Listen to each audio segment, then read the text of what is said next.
All right, so first of all, we would have to, get our motherboard out because that is pretty much the most important part. Uh, this is called the IO shield, and this is used for, protecting your UIO stuff that you place in like the USBs, HDMI, and etc. So this is how the motherboard looks like when you first open it up. So the best way you want to just place your motherboard is on top of your motherboard box so that you don't get any like scratches or like errors on the bottom of your motherboard. So you want to remove it.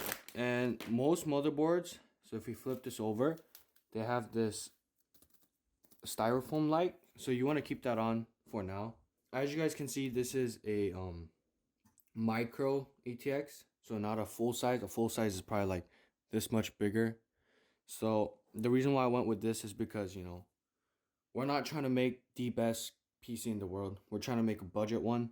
And even if we do say budget, it's still $1,500, which may sound big for like a lot of people, but this PC will like surely last you like 4 or more years pretty much. So first of all, we would have to get our CPU and place it on our CPU socket. That's our number one step. So we're gonna go ahead and do that. So this is how a CPU looks like. There are a lot of sockets and you do not want to touch these yellow parts. Once you touch them, there's a chance that it's gonna get bent and you're pretty much screwed at that point. So when you look at a CPU, there's gonna be a triangle. So on each corner, as you guys can see, there's no triangles on these sides except here. That golden triangle. That golden triangle. That's where you want to place on your motherboard. As you can see, there's a triangle right here. There's a triangle right here. So you want to align those triangles with your CPU. First, you want to unlock this part, open it up, and you just want to drop your CPU right in. There you go. You're going to hear a little drop sound, and after you drop it, you want to go ahead and close it. So you tighten this part, and then you put it right back in. Then your CPU is secured right there. All right, so the next step we want to do would be installing our CPU cooler. When you first get your CPU cooler, you're gonna have thermal paste on it. So all you got to do is, place it on. But for me, this is actually my second try trying to put this CPU on.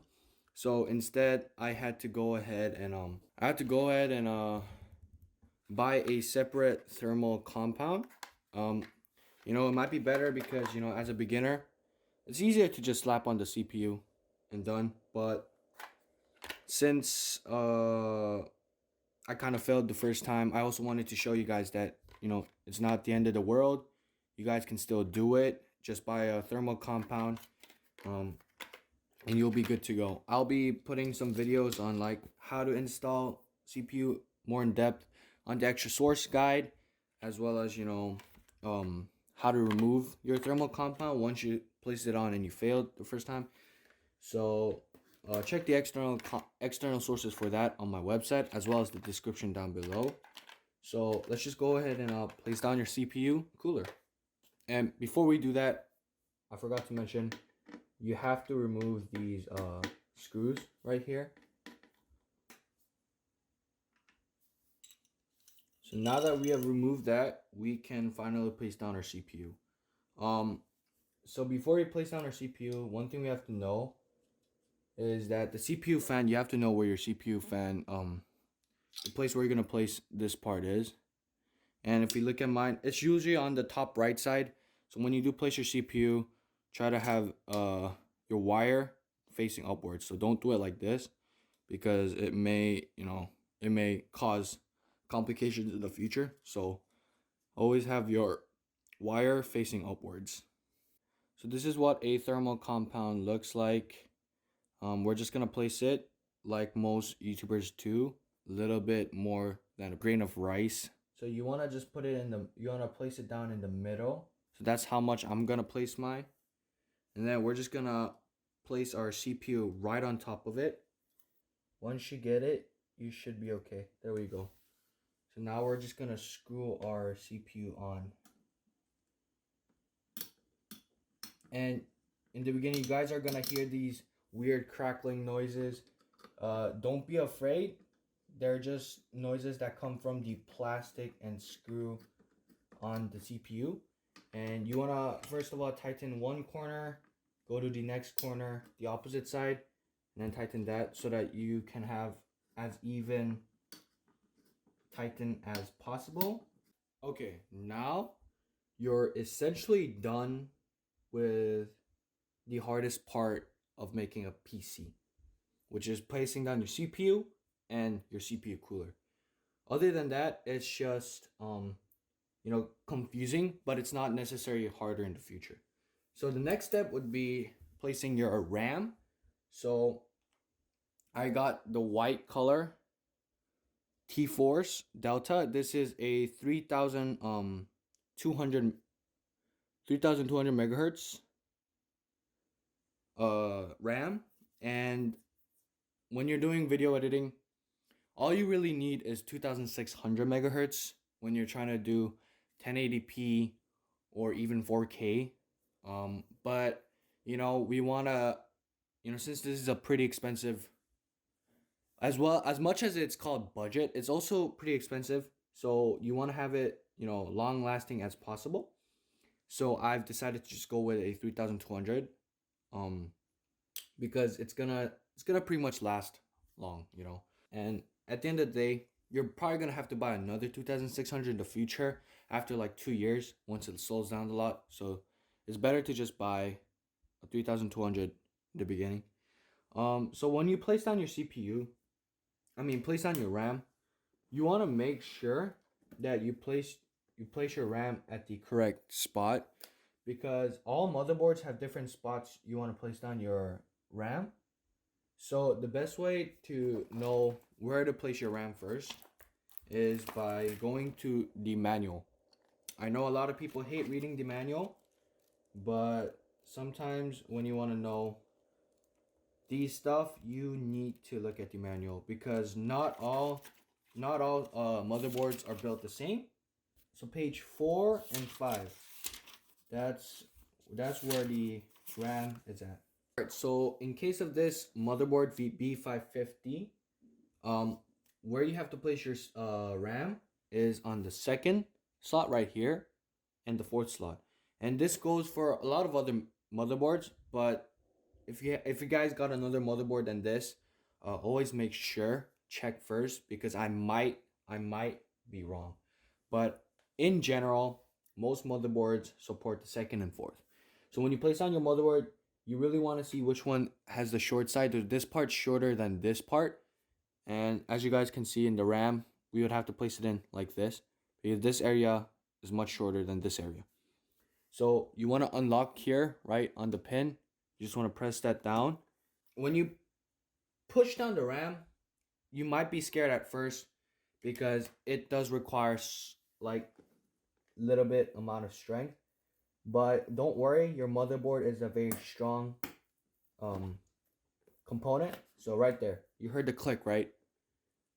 So that means your RAM is good to go. We're gonna get our second RAM.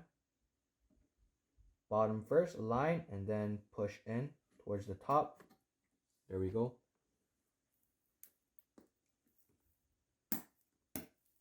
There we go. Now your RAM is just perfectly set there. Now that you've got your RAM done, all right, so in most cases, you're pretty much done with your motherboard. But, since we are beginners, instead of going with the usually cheaper options of, the SATA SSDs or like external hard drives, I've decided to just go with an M.2 slot, because it really does remove all the complications that, the wires and stuff that the SATA SSDs bring. So that's why before you place your motherboard into your case, you want to make sure to place your M.2 first, because it gets really complicated when you do this, when you try to do this at the end. So we're going to go ahead, remove the slot. And the reason why I went with this motherboard specifically is because it also contains an M.2 cooler.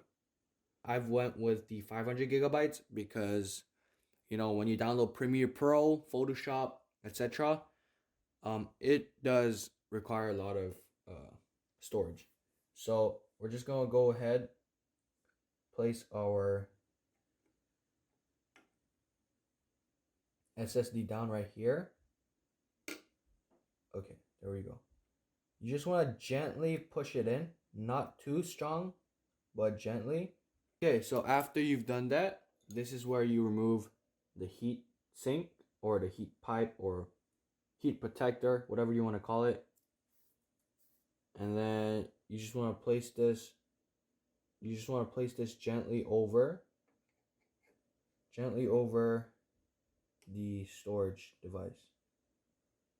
Okay, so